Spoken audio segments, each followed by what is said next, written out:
ये इंतजाम अगर पहले होश के नाम ले लेती, जो जिम्मेदारान अगर पहले इस बात हमारी बात का उनको एहसास होता तो ये आज मौका ना आता।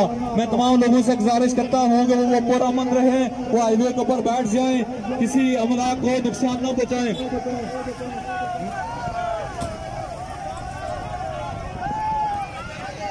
मैं अवामुन्नास से अपील करता हूँ की तरफ से